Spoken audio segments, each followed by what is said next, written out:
This is the Mahabharata Podcast, Episode 4, Shakuntala and King Bharata. Some of you who are familiar with the Mahabharata may be wondering when I was going to get to the famous story of Vyasa sitting with the elephant god Ganesha and narrating the story of the epic. It is a wonderful scene in which Ganesha offers to transcribe the tale as fast as Vyasa can narrate it. The elephant-headed god breaks off the tip of his tusk and uses it as a writing implement. Thus, even today, when you see statues of the elephant-headed god, you'll notice that the tip of one of his tusks is missing. This was Lord Ganesha's contribution to the composition of the Mahabharata. Unfortunately, all of this is considered spurious and has been expunged from the scholarly, critical edition of the Mahabharata. What this means for us in this podcast is that I will be relying on the critical edition for most of this story. This version was compiled by scholars in the 20th century who compared all the different versions of the Mahabharata and created a unified critical edition. There are not many translations of the entire epic, so I depend mostly on a translation of this critical edition. A second translation I have available is one by Kesari Mohan Ganguly. Ganguly translated a version of the Mahabharata based on the well-known Bombay recension, but this was done in the 19th century, and the language is especially difficult to follow. Ganguly's version does mention Ganesha briefly, but even that version does not include all the details that most people are familiar with. Going forward, I will rely mostly on the critical edition, but I will occasionally refer to Ganguly and even other Puranas for some contrast or more details. Getting back to the story, I have to admit that at this point the narrative gets a little disjointed. Book 7 begins with a series of genealogies and then provides a brief essay called The Partial Incarnations. We'll hear more about this legendary conflict in later stories, but in this instance, they tell us of a great battle between the gods and the Asuras in the spirit realm. Following the defeat of the Asuras, these demonic beings came to incarnate in great numbers on the earth. The tyranny and violence of these fallen angels was a great burden to the earth, and the Earth Mother herself appealed to the great god Brahma. Upon hearing her appeal, God Brahma gave orders to all the gods. You must each incarnate a part of yourselves on earth to help relieve her burden. All the gods from Indra down took the word of their creator to heart. Impatient to go to earth and be reborn with portions of themselves, they went to Vishnu. They asked him to descend with a part of himself, and he replied, "So shall it be."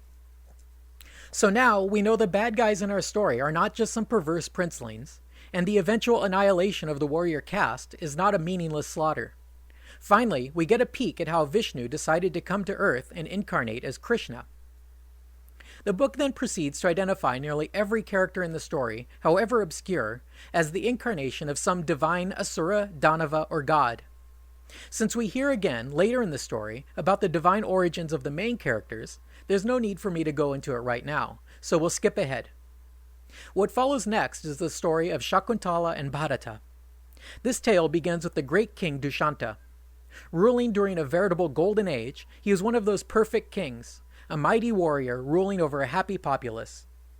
While off on some combination of military campaign and hunt, he devastates a few forests, killing all the animals as he goes along, and then moves on to find a new forest to desecrate. Upon entering this forest, King Dushanta came across an enchanted grove inhabited by holy men. He saw a hermitage that mirrored the world of Brahma, echoing with the humming of bees and swarming of birds. He heard the hymns of the Rig Veda being chanted, as rituals were spun out by the foremost of Brahmins.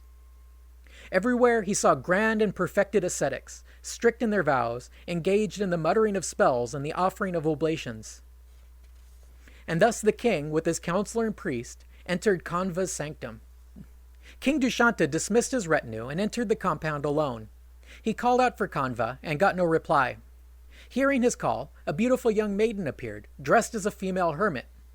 She offered him hospitality and gave him a seat and washed his feet and asked what she could do for him. The king checked her out, admired her flawless body, and then asked to see Kanva. She told him that her father Kanva had gone to gather fruit. The lascivious king admired her body some more and then asked her, "Who are you? Whose are you? Why, fair-waisted girl, have you come to this wilderness? I want to know all about you. Please tell me, my pretty." She laughed and said, "I'm regarded as the daughter of the venerable Kanva." This surprised King Dushanta, and he pointed out that the saintly Kanva wasn't the sort to mess around and have children. The girl, Shakuntala, replied with the story of how she was born and came to be adopted by holy Kanva. Before I go into this story, I should first point out how deep the layers can get in the Mahabharata. At this point, we're hearing a story told by Shakuntala, which was told by Vaisampayana, which was told by Ugrashravas. That's 3 layers of narrative, and it goes one deeper from here, because Shakuntala tells the story as she heard it from Kanva.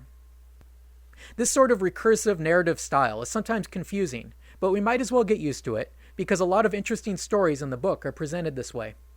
So, back to the story of Shakuntala's birth and adoption. This one begins with yet another king, named Vishvamitra. This king gave up everything to pursue religious austerities, and became so powerful that he even earned a promotion from Kshatriya to Brahmin. He was so devoted that he acquired nearly godlike powers, to the extent that he was even able to create entire galaxies. Vishvamitra finally got to the point where the god Indra felt threatened by his power. Indra decided to come up with a way of distracting Vishvamitra and tapping some of his strength. The obvious solution for tempting a long celibate man, of course, would be to send him a lovely temptress. So Indra summoned the beautiful Apsara named Menaka. Menaka, you are distinguished in the divine talents of the Apsaras. Take my welfare to heart and do as I ask. That ascetic Vishvamitra has been performing awesome austerities that make my mind tremble. Menaka, I have assigned Vishvamitra to you as your burden, so go to him and seduce him, lest he topple me from my throne.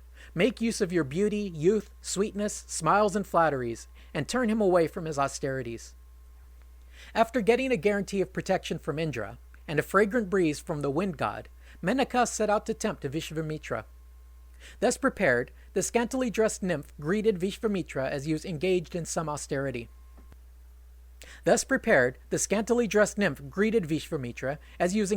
Meditation.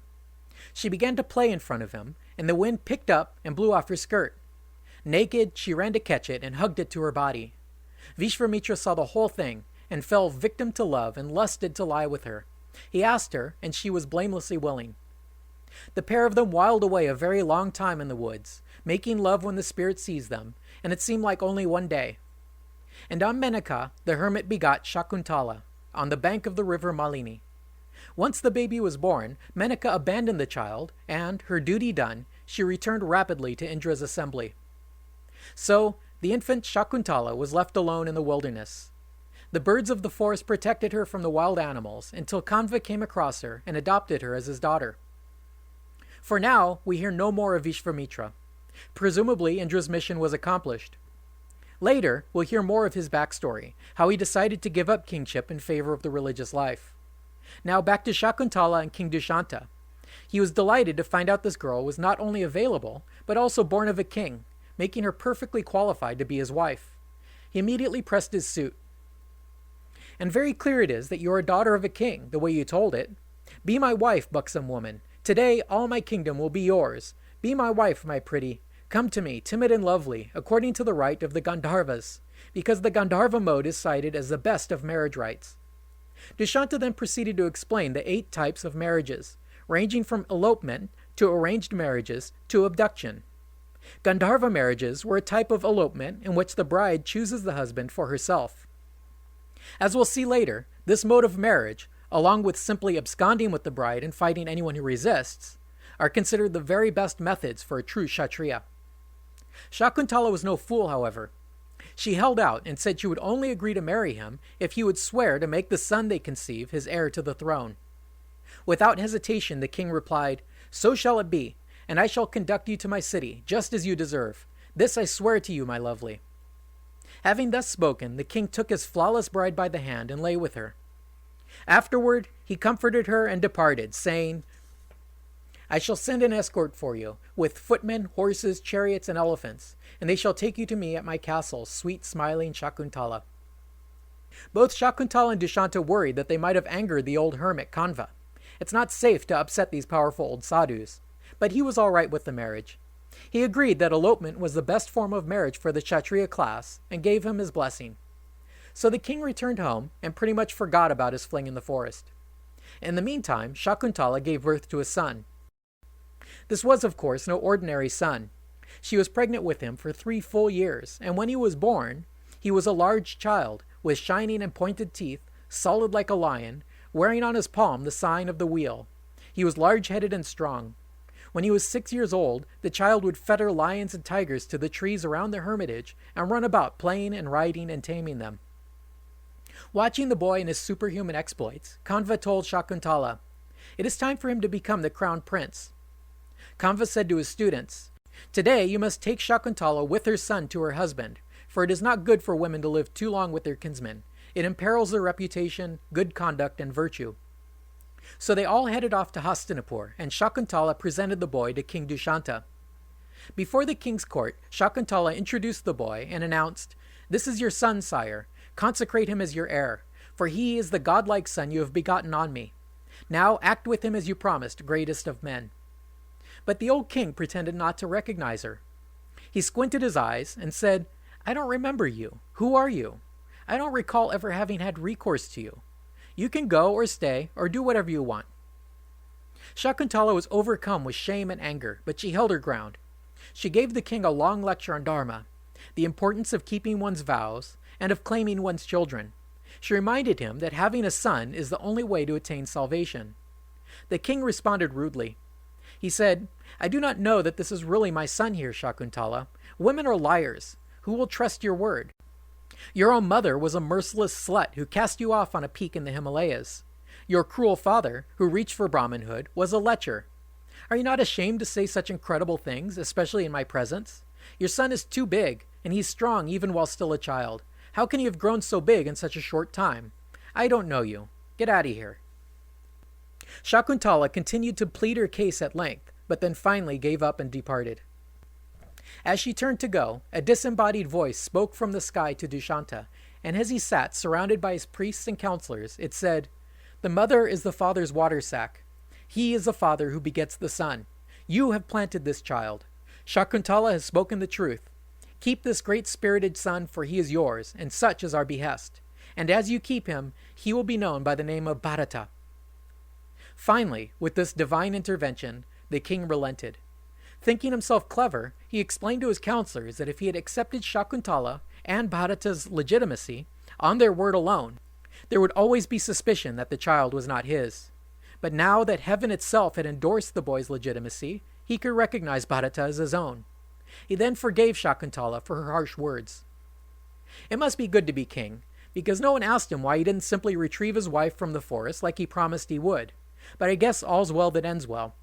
Thus, Bharata inherited the throne and led the kingdom to great conquests. He eventually conquered the known world, and by his fame, his descendants were called the Bharata dynasty. So now we have established the lineage that will bring forth the main characters of our story. Next time, we'll finally get focused on the main storyline, starting with Bharata's heir Shantanu and his sons. Thanks for listening.